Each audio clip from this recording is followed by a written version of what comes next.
Assalamualaikum warahmatullahi wabarakatuh.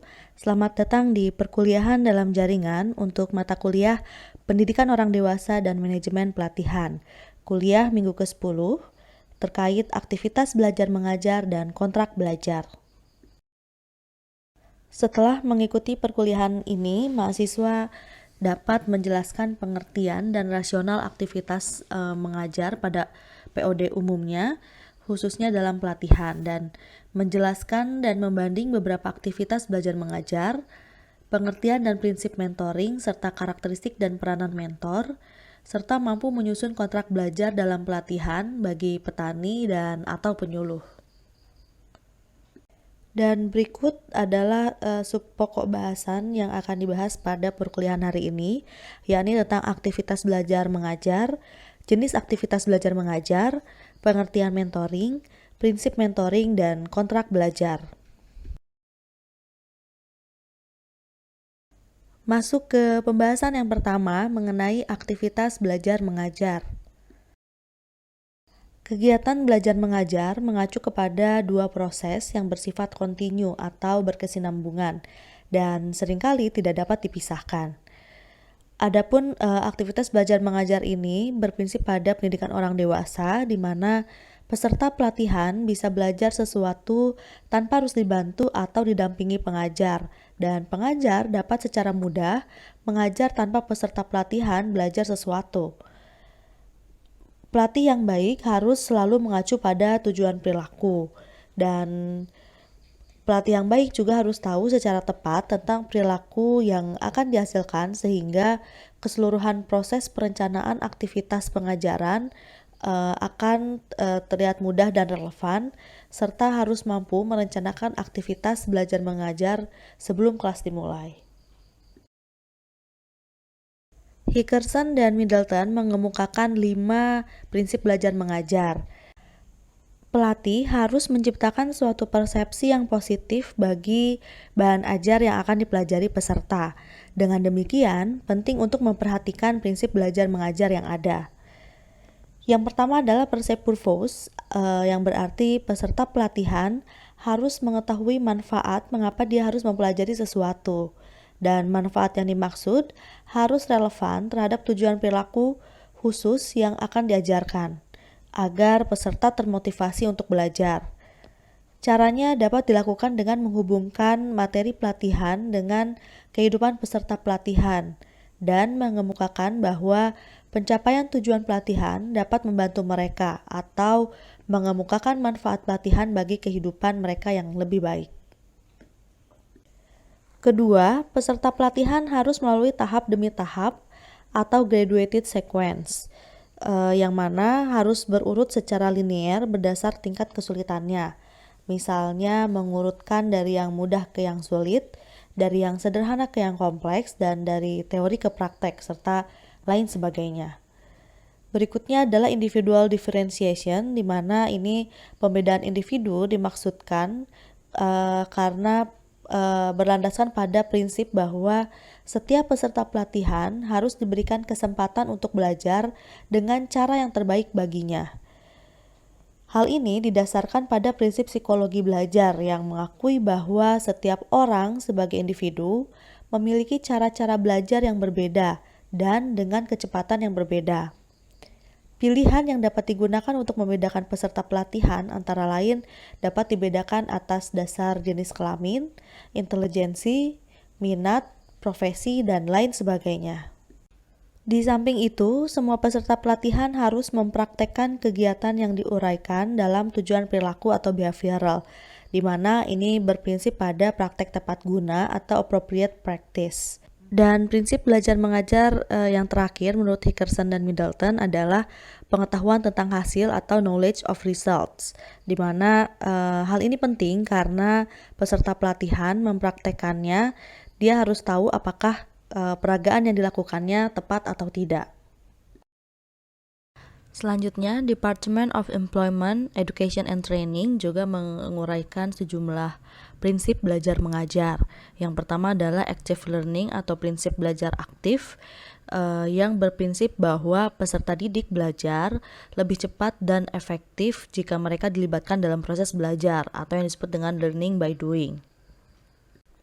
Prinsip yang kedua adalah prinsip materi belajar yang bermakna atau meaningful material, di mana peserta didik akan belajar efektif jika dapat menghubungkan materi pelajaran yang dipelajarinya dengan pengetahuan dan pengalaman yang mereka miliki. Dan berikutnya multi-sense learning atau prinsip belajar multi-indera, di mana menurut prinsip ini, metode belajar yang menggunakan 2 atau lebih indera akan lebih efektif dibandingkan hanya menggunakan 1 indera saja. Lalu prinsip kesan pertama dan terakhir, first and last impression, di mana peserta didik cenderung untuk mengingat dengan baik segala sesuatu yang mereka pelajari pada sesi pertama dan terakhir dalam suatu rangkaian atau pelajaran. Karenanya penting untuk menciptakan kesan yang baik pada awal maupun akhir suatu pelatihan maupun pengajaran. Dan prinsip yang terakhir adalah practice and reinforcement, dengan mengalokasikan waktu yang memadai bagi peserta untuk mempraktekkan keterampilan baru sebagai upaya untuk latihan dan reinforcement atau penguatan materi. Setelah kita memahami apa itu aktivitas belajar mengajar serta prinsip-prinsipnya, berikut akan diuraikan salah satu kegiatan belajar mengajar dalam pendidikan orang dewasa, yakni adalah mentoring. Mentoring yaitu adalah kegiatan memberikan bimbingan dan nasihat dalam usaha untuk menolong seseorang mengatasi masalah dalam pekerjaannya, serta mengembangkan karirnya sehingga menjadi individu yang lebih kompeten dan dihargai. Mentoring tidak akan berhasil jika diwarnai dengan pengabaian atau ketidaktahuan mengenai orang dewasa. Jika di dalam pelatihan kita mengenal istilah trainer dan trainee, begitu pula dalam kegiatan belajar mengajar seperti mentoring, di mana di dalam proses mentoring ini terdapat 2 aktor utama, yakni adalah mentor dan mentee. Mentor bisa merupakan pembimbing yang terpercaya atau penasehat yang arif, atau bisa juga dia yang berasal dari hubungan pertemanan atau seorang teman karib. Dan seorang mentor ini merupakan sumber pengetahuan utama bagi mentinya yang bertugas membekali mentinya dengan berbagai keahlian dan pengetahuan atau prosedur praktek yang tidak dimilikinya. Adapun mentee itu adalah ya peserta pelatihan atau si pembelajar itu sendiri. Mengacu pada apa yang dikemukakan oleh Gale and Birchall, bahwa agar efektif dan berhasil, program mentoring perlu dilandasi oleh prinsip-prinsip. Yang pertama adalah berorientasi pada pribadi atau person oriented, yang berarti hanya memfokuskan pada kebutuhan mentinya.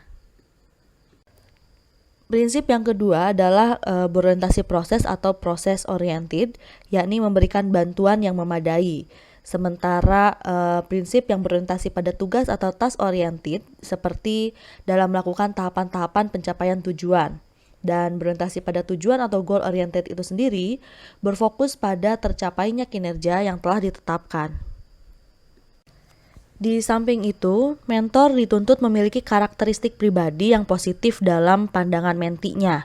Dan sehubungan dengan itu, terdapat beberapa ahli yang mengemukakan tentang karakteristik yang sebaiknya dimiliki oleh seorang mentor.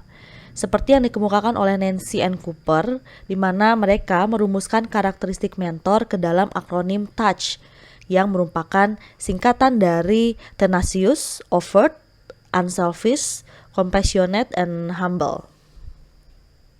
Tenacious atau ulet ini mencirikan mentor yang selalu bersemangat dalam menjalankan tugas sebagai mentor yang efektif, sekalipun tidak memperoleh penghargaan dan ucapan terima kasih dari mentinya. Adapun overt atau terbuka, yakni harus menjadikan kegiatan mentor sebagai suatu kegiatan yang terbuka, dalam arti bahwa tidak pernah melewatkan kesempatan untuk mengatakan pada orang lain, yakni mentinya, bahwa dia mentor dan dia bangga sebagai mentor. Karakteristik lainnya adalah unselfish, artinya tidak egois, di mana motivasinya adalah menolong orang lain sehingga pemenuhan kebutuhannya sendiri menjadi hal yang termasuk kepentingan sekunder. Mereka juga tidak berharap saling memberi, tetapi mereka akan sangat senang jika pemberian terjadi secara alamiah melalui jalinan hubungan di antara mentor dan mentinya. Adapun compassionate atau menghibur, di mana mentor harus menunjukkan pengertian yang tulus dan berempati kepada mentinya. Mentor yang baik mengetahui bahwa ketidaktulusan dan taktik manipulatif akan mencolok melalui perhatian yang palsu atau berpura-pura. Dan yang terakhir adalah humble atau rendah hati, di mana mentor yang baik mengetahui bahwa dia tidak mempunyai semua jawaban terhadap pertanyaan mentinya. Dia juga tidak harus membuktikan secara terus-menerus bahwa dia itu cerdas atau lebih tahu dunia dibanding mentinya. Adapun peranan mentoring secara formal meliputi coaching, facilitating, networking, dan counseling. Kegiatan coaching itu sendiri membawa seseorang ke dalam siklus belajar pengalaman secara sistematis dengan tujuan untuk memperbaiki kapasitasnya dalam menerapkan keterampilan khusus atau menghadapi situasi yang problematis. Yang juga diartikan sebagai suatu proses membantu orang lain untuk memperbaiki kapabilitasnya dan memahami semua isu yang berhubungan dengan usahanya. Sementara konseling merupakan proses membantu orang lain untuk bekerja atas dasar motivasinya dan niatnya sendiri dengan pandangan untuk memecahkan masalah atau membuat pilihan-pilihan penting. Dalam kata lain, kegiatan yang ada di dalamnya adalah kegiatan membimbing. Dan facilitating adalah proses dalam membantu agar segala sesuatunya terjadi melalui bimbingan, nasihat, dan peringatan hambatan yang potensial atau mempersiapkan jalan agar proses belajar terjadi. Dengan kata lain, memberikan kemudahan kepada menti. Adapun networking, ini adalah proses pencapaian nilai tambah melalui saluran informal yang tersedia atau menjalin jaringan dengan stakeholder yang ada. Meskipun dalam mentoring terlibat dua pihak, yakni mentor dan menti, namun mentorlah yang dituntut lebih berperan aktif. Dalam mentoring, seseorang mentor berfungsi sebagai pembimbing yang terpercaya, penasehat yang arif, dan seorang teman karib yang baik. Karenanya, mentor diharapkan menjadi sumber pengetahuan yang paling utama, bahkan satu-satunya bagi menti. Menyikapi hal tersebut, Gail Burchell merumuskan peranan yang sebaiknya dilakukan oleh mentor ke dalam akronim PLASMA. PLASMA itu sendiri terdiri dari P yang berarti provide support for atau memberikan dukungan, dan L adalah listen and respond to atau menyimak dan merespon, dan A ini adalah ask probing question, yang mana mentor dapat mengajukan pertanyaan tentang suatu isu tertentu. Dan S-nya berarti share thoughts and feelings, yang bermakna bahwa berbagi pemikiran atau ide dan perasaan. Dan M itu sendiri adalah maintain self-esteem of atau memelihara harga diri dari seorang mentor itu sendiri. Serta A atau against NATO atau no action talk only, yang menentang sedikit kerja, banyak bicara. Dan berikut ini adalah 10 kiat mentoring yang efektif, di mana mentor yang baik harus dapat membina kontak secara teratur, selalu jujur, hindari menilai kondisi hidup pembelajar, hindari pemberian yang berlebihan, dan jangan berharap dapat menjawab semua pertanyaan. Selain itu, seorang mentor dikatakan berhasil ketika dapat membantu peserta untuk mengakses sumber daya dan memperluas jalinan jejaring. Karakter lainnya adalah harus memiliki kejelasan tentang harapan si mentor itu sendiri, kemudian menghindari terlalu terlibat dalam masalah peserta didik, hargai kerahasiaan, dan bersabarlah pada proses pembelajaran yang ada. Seperti diketahui bahwa salah satu prinsip belajar pendidikan orang dewasa adalah bahwa belajar itu harus relevan dan bermakna bagi peserta pelatihan, sehingga bahan ajar menjadi pengalaman mereka. Sehubungan dengan itu, berikut ini akan diuraikan mengenai konsep yang ada dalam kontrak belajar. Dan apa itu kontrak belajar? Kontrak belajar diartikan sebagai pernyataan kesepakatan antara pelatih atau mentor dengan peserta pelatihan atau mentee dalam menyelesaikan proses belajar mengajar, dengan mencantumkan persetujuan tentang kompetensi yang ingin dicapai, metode belajar, sumber daya yang dibutuhkan, metode penilaian, dan kriterianya. Pada prosesnya, mentor sebaiknya memberikan suatu kesempatan sedemikian rupa sehingga peserta didik mengatur dirinya sendiri dan mengidentifikasi kompetensi yang ingin mereka capai. Dan mentee harus menandatangani suatu kontrak belajar dengan fasilitator atau mentor. Dengan menandatangani format kontrak belajar, maka peserta pelatihan diharapkan menjadikannya untuk mendisiplinkan diri sendiri dalam proses belajar mengajar. Pada prinsipnya, proses penyusunan kontrak belajar ini harus mengacu pada kompetensi atau keterampilan yang ingin dicapai oleh mentee atau lembaga pendidikan di mana mentee itu ikut pelatihan. Dan mengapa menggunakan kontrak belajar? Karena peserta didik mempunyai latar belakang pengalaman, komitmen kerja, motivasi, dan tingkat preferensi yang berbeda. Lalu bagaimana proses menyusun kontrak belajar? Yang pertama harus dilakukan adalah mengidentifikasi kompetensi yang ingin dicapai. Untuk selanjutnya, memantapkan dan tuliskan hasil belajar yang ingin dicapai, serta tentukan metode yang digunakan untuk mencapai tujuan, misalnya melalui penelitian, studi tersendiri, mengikuti kelas, dan sebagainya. Setelah itu, lakukanlah identifikasi sumber daya yang dibutuhkan seperti buku, literatur, expert, komputer, dan lainnya. Selanjutnya, tentukan penilaian berupa bukti yang harus ditampilkan yang menunjukkan bahwa proses belajar sudah selesai, seperti membuat proyek, laporan, dan lain sebagainya. Dilanjutkan dengan menentukan kriteria penilaian untuk menjamin bahwa standar kompetensi telah dicapai dan persetujuan terhadap kerangka waktu dan proses rekaman belajar.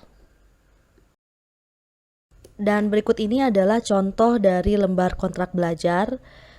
Dapat kita lihat di dalamnya ada informasi mengenai siapa mentee dan siapa fasilitatornya, serta informasi mengenai waktu pelaksanaan mentoring atau pelatihan.